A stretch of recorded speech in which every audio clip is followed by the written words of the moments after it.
never do. And all green is always on the sea. And what good always brings to life again. So get ready,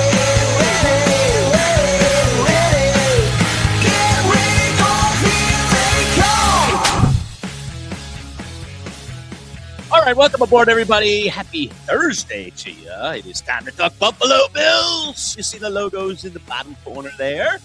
We are presented today by Northeast Roofing Professionals, and today's video brought to you by our friends at Sharky's with all those lovely outdoor events coming your way at the Sharky's Event Center. Go see our friends at Sharky's today in Liverpool, New York. All right, it is Buffalo Bills talk, and when we do that, we bring along this guy from Cover One. Let's welcome in the one, the only, Mr. Anthony Prohaska. How are you, Anthony? I'm good. How are you? Good You to know, be I consider Anthony the shark of all of our guests. Yes. Yeah, he's Shark is he. If there was a Sharkies, he's the shark of all of our guests. All Yeah. right. All Is right. that good? Glad you feel that way. You know, if the shoe fits Cinderella, it's interpretive. Great. Yeah. Great. Before we get into some of the player news and stuff, Anthony, obviously for a number of years, there's been a new stadium being built in Buffalo. And I was watching some videos on the Buffalo Bills website this morning, and they are demolishing the old Highmark Stadium where all those memories were made. And they posted a really cool video of former players and current players destroying it, getting on the, the big devices and, ramming sections and eliminating. They were having a great time. You got to check out the video if you haven't seen it already, Buffalo Bills fans. I mean, give me your thoughts about this building now officially being taken down to the ground, the new one in play. They were testing the video boards this week. Give me a sense of what the feeling is like as this turnover happens in Buffalo, because there is a lot of history, obviously, in this great city. So that video of the players like kind of getting into the cat and kind of destroying things and knocking things down and being part of the demolition, that it actually kind of split some of the fan base a little bit. There's a decent section of fans that were unhappy with how they were just casually showing the videos of the demolition.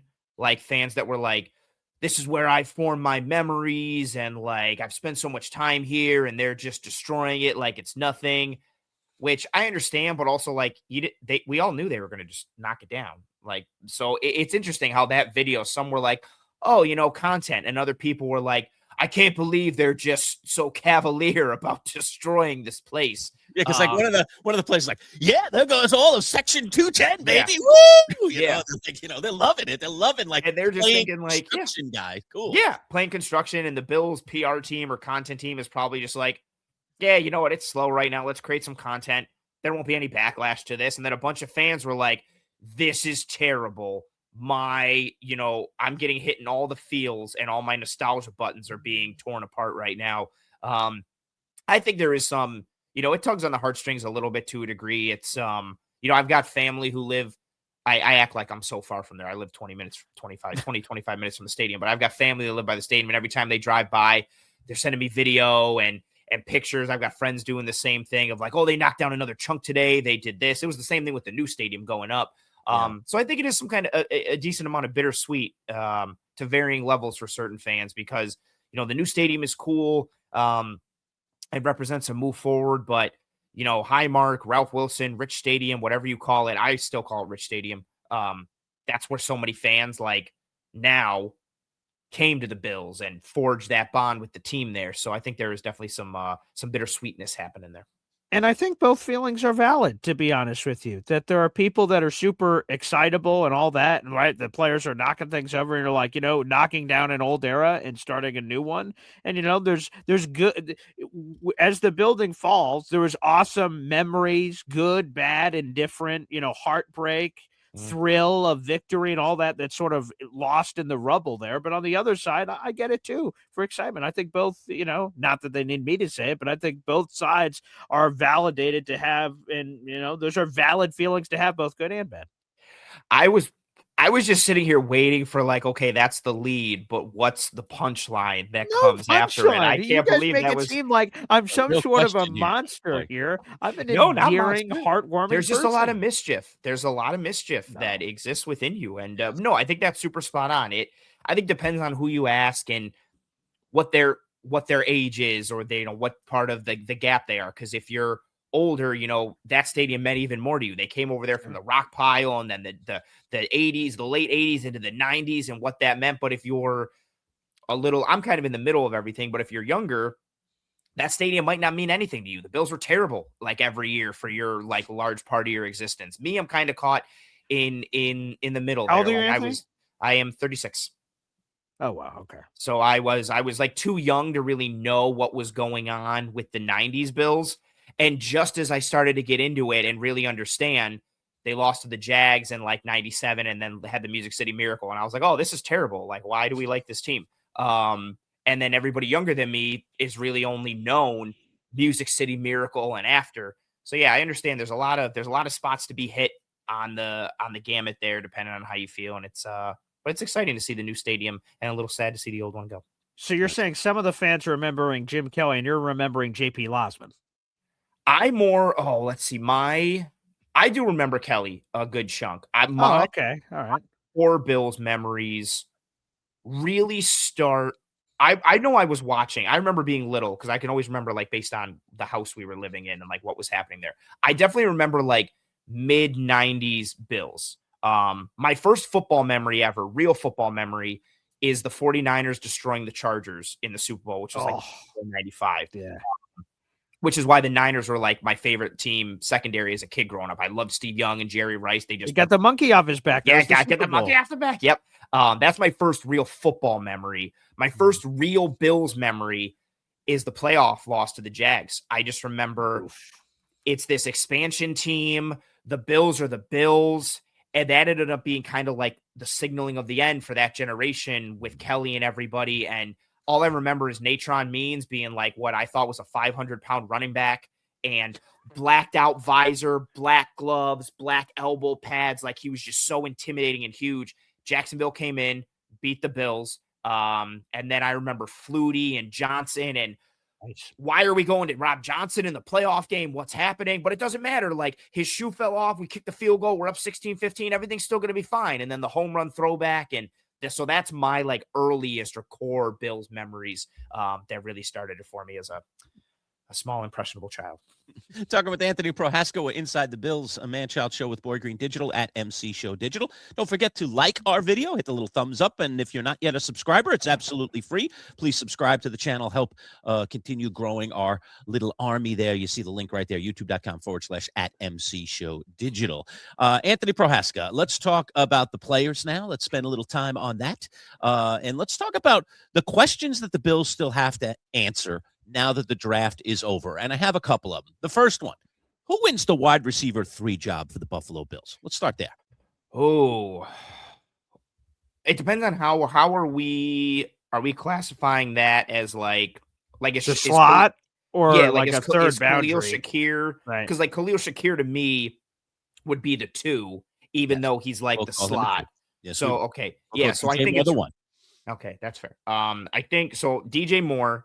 I think DJ Moore is DJ Moore. Khalil Shakir has his spot. I think it really comes down to, from a conversation standpoint, Keon Coleman and a really Josh Palmer. Like I'll define wide receiver 3 from like a targets perspective. I think it's between Coleman and Palmer. I would give the heavy inside lead or track right now to Palmer, just based off what Paul you look like you have something to say. Yeah, I guess because you're going to be going in this direction, because the first thought that came to my head is what is more important, and maybe this is what you're about to say. Is it Keon Coleman being a highly drafted player, right? Because you have a different line or leash. Let's use that sort of example as a 2nd round pick versus a 7th round pick. Yeah. I give more leash because I have more invested in you. So, boy, if you make a few more mistakes, well, I invested a 2nd round pick in you.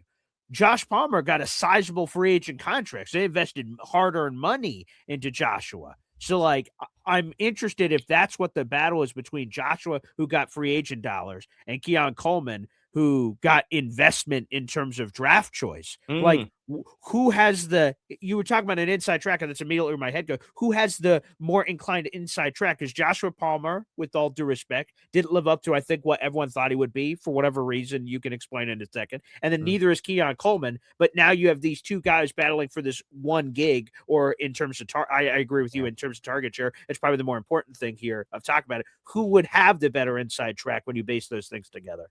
That's a really good way to kind of frame it as well. The type of like capital invested draft versus financial, and the decisions that go within that. I think, Palmer's contract, even in and of itself, it doesn't have he was always going to be here this year. He doesn't have an out. Right. There's like a 14 million like dead cap hit. If they were to do anything with him, there's a good chance that if things don't work out with him this year, he's gone next offseason. Like, they can designate him as a post June 1st cut next year and save $8 million and only have 1.6 in dead cap for 2027 and 3.2 for the year after. I think they still believe in him. I even still believe in him. My issue with Josh Palmer isn't even really tied to Palmer. I think a lot of people made him out to be like this wide receiver one who's been like a hidden gem as a wide receiver 3 or 4 for the Chargers for years. And I was like, he's never been that. Like, I thought he could be a low end wide receiver 2 in the right situation, but he's more built to be like a mid-tier, high-end wide receiver 3, in the right offense, right situation. His biggest thing last year was he just got hurt. I think he still would have produced, not to like wide receiver 1 numbers, but I think he would have produced and been fine had he not gotten hurt. I think that was the biggest obstacle for him. Granted, he's had some injury stuff in the past. And because of that, just where he is as a professional, as a route runner, what he offers, the complementary aspect to DJ Moore and Shakir, who are, above him in the target pecking order or usage, snap share pecking order. I think he's got the inside track because, that dead cap hit guarantees he's going to be on the team this year. And his biggest issue was something that technically wasn't really his fault. Injuries, you can't really blame that guy. Coleman, I think, has a much steeper hill to climb because he has talent. He has these traits. He has this skill set. He just keeps getting in his own way. But if he does ascend, I think it makes the conversation, even if him and Palmer both play great, it makes the conversation really interesting for next year. Cause it's like, well, Keon's playing really great and we could cut Palmer and save $8 million. And we kind of need that for other stuff. So right now I would heavily give the inside track and the lead to Palmer. I think Keon's got a lot of work to do and that goes into that. But I also think Palmer played well when he was healthy and when he was in there. He's just not this wide receiver 1 who's been covered with dust sitting on the shelf for a little bit like people made him out to be. All right, question 2 coming out of the draft. Can Deion Walker handle the nose tackle? Because it looks like that's where this is going for the Buffalo Bills. I hate this nose tackle conversation. And I find myself talking about it all the time, even though I don't want to. He can, if they're just going to do so, they're going to do a lot of movement-based stuff up front, like run stunts, blitzes, simulated pressures, creepers. You're going to get a lot of that. He's fine to do that. I don't think it's the best way to use his skill set and to use his play style. And I also don't think he's built to be a straight up point of attack guy. Like, he's not built to be the nose that is going to, take on double teams and anchor and muck everything up. He's 6'7". And he can't really bend a ton in his lower body, and which should be expected because he's 6'7". So there's guys are going to be able to get under him. They can displace him a little bit, move him left, right, and back a little bit. He is a mountain of a dude who plays more of a finesse style up front. And finesse does not mean soft. His style is more, let me try and swim a guy on the snap. Let me penetrate. Let me club somebody and get into the backfield. He's huge, but he doesn't play a huge man's game. He plays more like Ed Oliver, even though he's built like Godzilla. So I think he can. They need to get more of a rotational nose who is more of like an ass kicker up front to pair with him. You need a guy who is more of a stone, that prototypical, and it doesn't have to be somebody that's 330 pounds. Like, a lot of people keep thinking, oh, well, like, traditional noses don't play anymore. This doesn't mean Ted Washington and Pat Williams and Casey Hampton and Vince Wilfork. It does not need to be some 330 pound dude.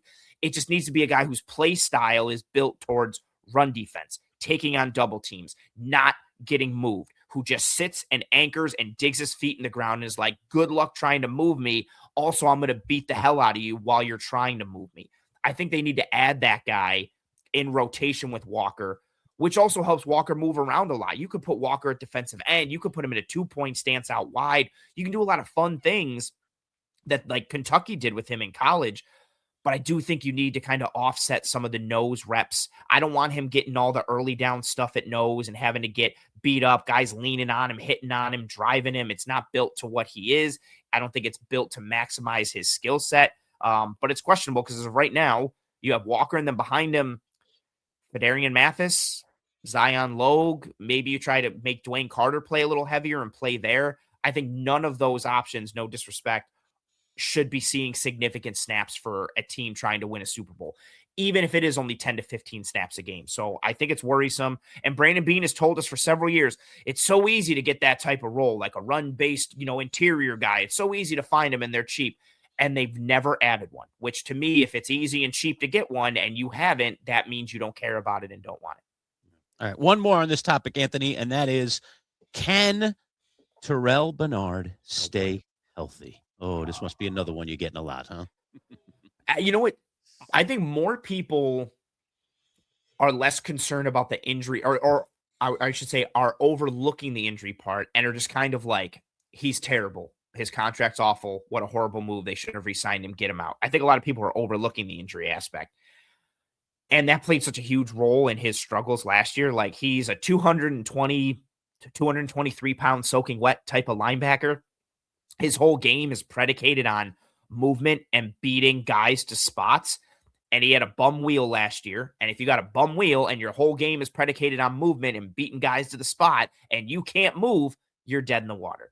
I think what's going to be troublesome for him still is, he is a smaller linebacker. Interior offensive linemen are getting bigger. Teams are running the ball more.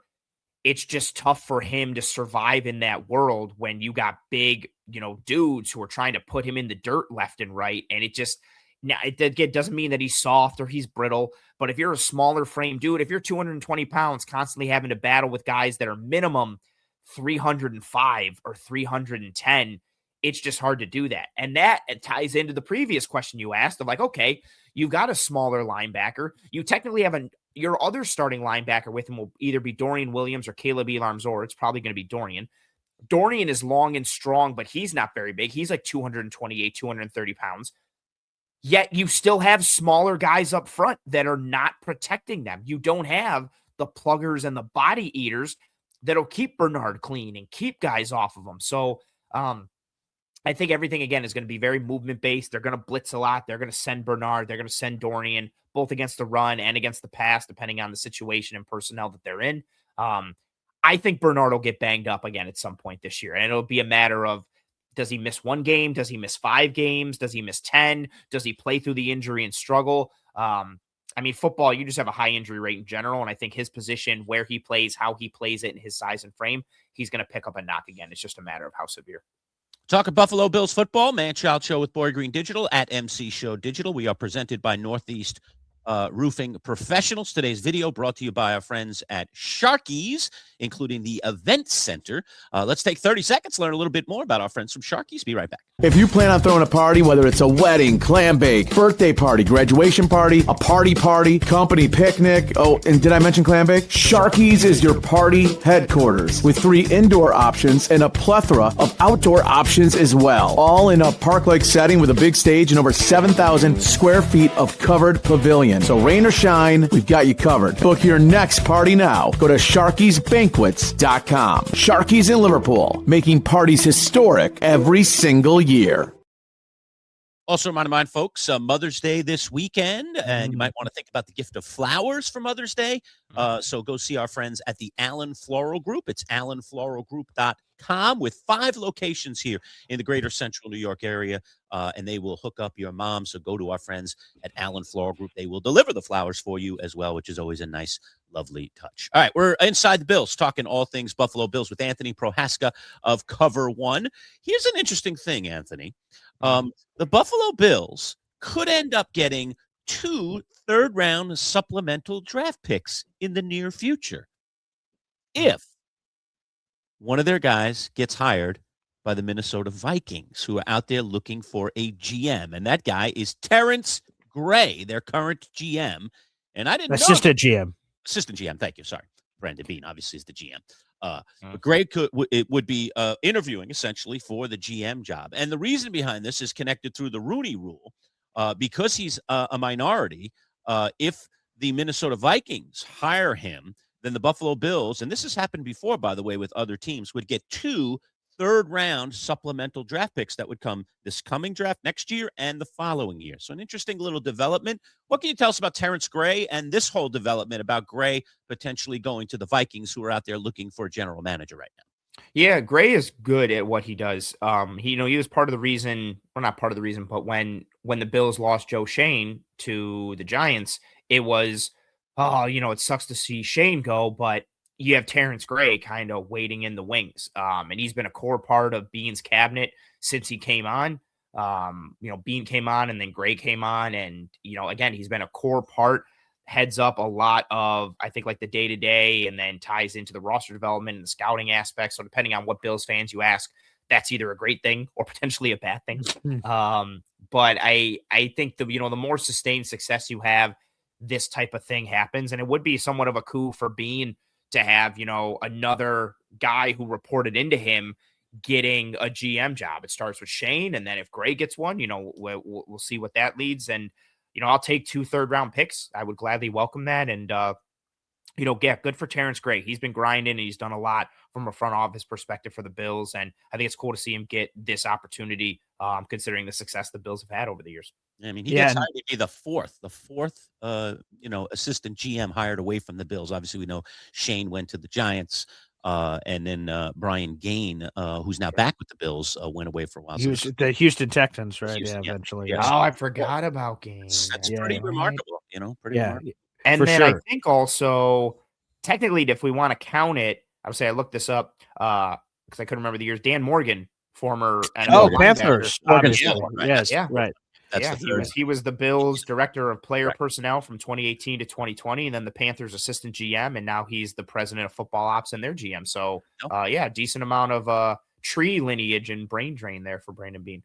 By the way, folks, that would be so these picks would come if he was to be hired this offseason, each of the next 2 years. So they spread it out. They don't just get 2 third-round picks in 2027. It'd be 2027, 2028 as those comp picks in there. Now, I'll ask you normally, Anthony, we try to ask you questions we assume you know the answers to and good back and forth. I have a question here that I'm not sure if you know the answer to, but I just found it curious when I saw it from Sal Capaccio. So on this report we were just throwing up here, right, where the Vikings are interviewing Terrence Gray, and they said, oh, he's the assistant GM, and I was like, yeah, he's the assistant GM, but like, what about Brian Gain? Like, he's the assistant GM, and sounds like, well, yeah, there's 2 assistant GMs. How many NFL teams have 2 assistant general managers?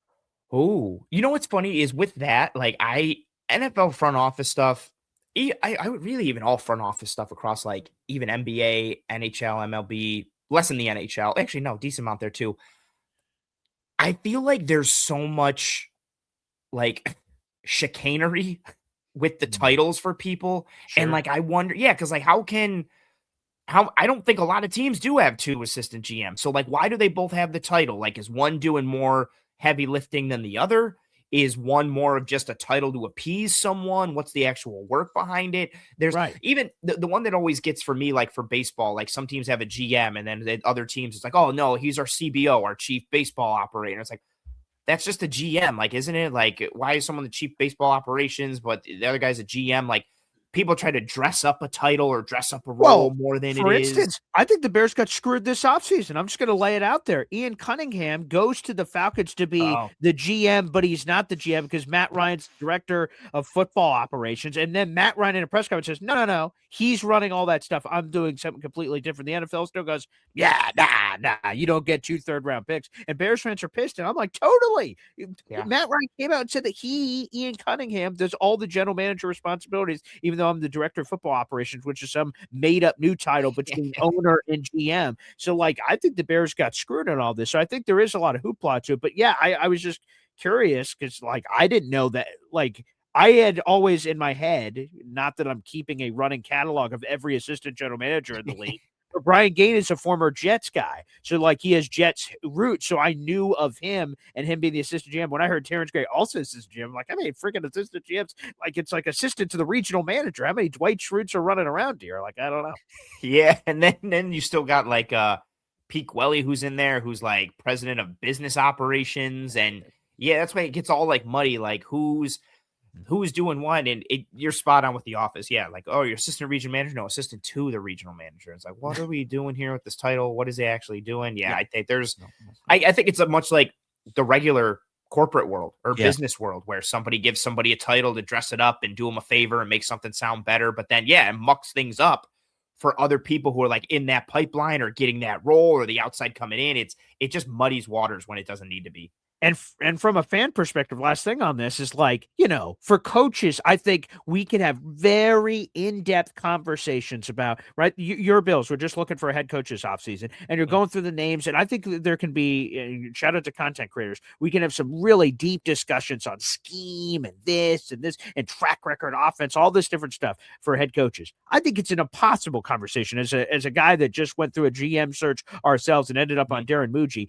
Like, who is responsible for what? Okay, Darren Mucci was assistant GM in Denver. What did he do? Does he get all the juice for all the good things that happened, but none of the bad stuff? Or some of the bad stuff, but none of the good stuff? How do you discern who was responsible for what? What thumb on the scale? Was he super responsible for Bo Nix? Oh, wow. Former quarterback. Oh, wow. That's great. So I think it's tough for fans, like when a GM gets hired in a new place, for us to have any sense of positivity, negativity, or anything, because we just don't know, and we just got to see whoever that is. So I think that's also, you know, I'm not calling out fans here. I think myself as a fan, like it's hard to have like institutional football knowledge on whether I think a hire is good or bad based on what. We've had all kinds of different resume people get GM jobs that have been wildly successful and people that seem like they had the perfect resume for it and they suck. So like, to me, I think that's an impossible challenge too.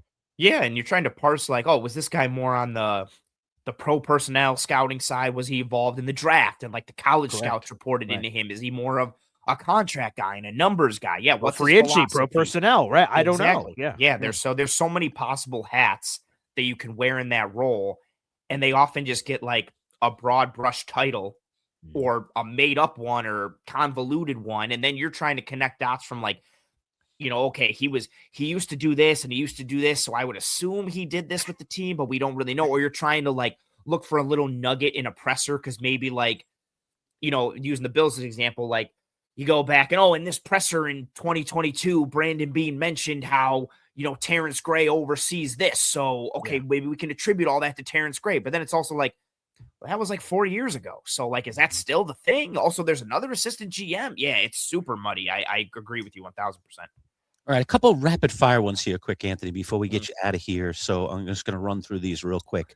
Oh boy, Joey Bosa, perhaps to the Seahawks, the latest rumors. So, you know, thoughts quickly on Joey Bosa, who played for the Bills this last year. If he's healthy, he's still like a top 15 to 20 pass rusher off the edge in the NFL. When he was healthy for the Bills earlier in 2025, he was top 10 from an advanced metric standpoint and from a film standpoint, tremendously impactful. Then he broke his wrist and everything kind of fell off, even though he played through it and played with a club. I think he'd fit in great with Seattle because he's going to be, you know, the third or the fourth man, more of the rotational guy. You're going to lean into Lawrence and Hall and Nwosu, and they lost Mafe. So you lose Mafe and replace him with Bosa. Maybe the less snap count, you know, lets him stay healthier. I think that'd be a good move. Receiver talk. Interested in either Jawan Jennings or DeAndre Hopkins, the old man, still out there? Hopkins, no, because I think if we're going to add a receiver, it has to be more of a juice-based receiver. Jennings, I am very intrigued on because he does a lot of dirty work receiver stuff and is a pretty good receiver. Like, does all the blocking stuff. Like, you can line him up front side on duo. He's good in a variety of dirty work receiver ways, but he's also a pretty good receiver. He's probably just going to end up being too expensive. I do wonder, though, why he still is a free agent. I thought he'd be an easy slam dunk signing. And I think he's also a player that, like, I don't know why I remember, like, some team who played the Niners earlier this year, and then, like, one of their players came out and said, like, a bunch of negative stuff about him being, like, weird or, like, a prick, something, and I'm like, oh, maybe, like, he's kind of a bad person behind the scenes. Like, it just seems weird that he's still a free agent because he does so many useful things. Like, I really do think he could be a good, like, low end 2, high end 3 for like literally any team in the NFL. So I would much rather take Jennings, but he would be too expensive. All things equal, if they both cost the same, I'll take Jennings every single day. And I assumed it was money, but maybe there are some character issues here because it's been just forever. And like, this is a very capable guy for sure. Somebody said something, and then I think like a writer or a content creator packaged stuff together. I don't know if he was like taking cheap shots or like doing dirty hits or like celebrating or taunting in ways that were like really uncalled for. It was something along those lines that I remember seeing it in season. I was kind of like, oh, that's not a good look. But then I think everybody kind of forgot about it. It might have actually even been somebody on the Niners who said it about him, like his own teammate, or now I'm gonna have to rabbit hole this. This is gonna drive me absolutely Next week. I can't remember what it is, but I would just say this. People forget that Juwan Jennings was this close to being the Super Bowl MVP until the Chiefs came back and ended up winning that Super Bowl against him. He also has former quarterback in him, so he's been involved in trick plays before too. So yeah, he would have won Super Bowl MVP, and the 49ers won that Super Bowl. Of course, they choked it and didn't. So stupid Chiefs. Last one, Anthony. 15, count them, 15 Bills remain unsigned. Do you want any of the 15 back? There are still 15 of them floating out there, unsigned. That's a lot of players. Wow. It is. And it's funny when you hear that and read that, and then people are like, oh, like, it's interesting that all these roster acquisitions that Brandon Beane made, nobody else wants them in the NFL. Like, oh, what does that mean? Blah, blah, blah, blah, blah. I would welcome back Shaq Thompson 1,000% right now. I would also welcome back Trey White.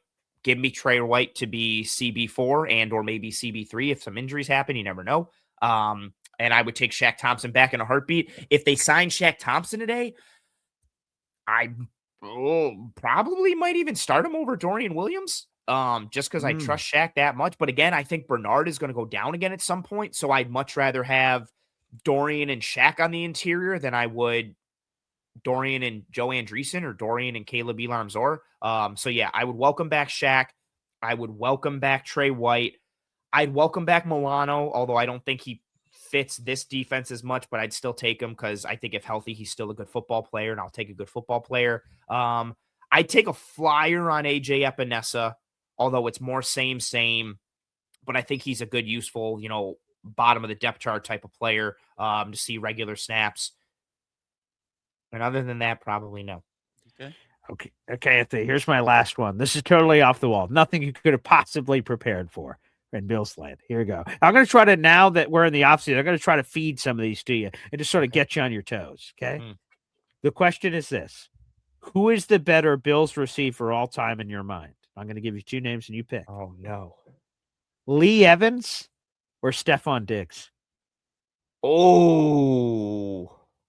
And their numbers, by the way, because I'm just asking you this randomly out of thin air. Their numbers are eerily similar. Lee Evans, 5,900 yards. Stephon Diggs, 5,300 yards. 43 touchdowns to 37 touchdowns. So some of the numbers you can sort of throw in there. 377 catches to 445 catches. Stephon Diggs has significantly more receptions. But again, we're in different eras as well, so take that for whatever you will. But yeah, Lee Evans versus Stephon Diggs. Better Bills receiver all time. And the idea of if you flipped them, what does Diggs do with JP Lossman and all those Bills quarterbacks versus what does Lee Evans do with Josh Allen? At both of them at their peak in their prime. Lee Evans is a very underrated receiver in Bills pantheon and just in general. Which also killed me when he had that, when it got catch with the Ravens and got punched out of his hands. Man, I was so distraught for him. Diggs. I think Diggs. If we're talking both of them at their peak and their prime, I mean, Diggs was at his peak with the Bills. He was like a top 5 receiver in the NFL. And granted, it is tough too. The era change is different, and the quarterbacks that Lee Evans played with was much different. Or, Allen versus, again, Lossman and that whole hodgepodge. But yeah, Diggs. I think Diggs is up there with. Diggs is probably a top 3 Bills receiver all time. I have 2 guys I'm putting ahead of him. For me personally, one I think is extremely. I can name him if you like. Yeah, sure, please. Yeah, I think one is ironically the guy who's on my wall, Andre Reed. Eric Moulds, man. Eric Moulds is just such the playoff record and what he was. Eric Moulds was ahead of his time as a receiver if Eric Moulds played in today's NFL, he would be like a top 3 or 5 fantasy receiver every year. He would put up 100 plus catches easy. He'd put up 13 to 1,500 yards. Like, he was big. He was fast. He was a good route runner. He was athletic. He was tough. He had good hands. Eric Moulds is awesome. And yeah, if that, I think he's still, somebody might have broken it.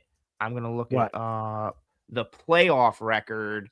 If I yeah, I am don't have that correct. info. Yeah. The most receiving yards in a single playoff game. He had 240 yards on 9 catches against the Dolphins in the 99 wild card.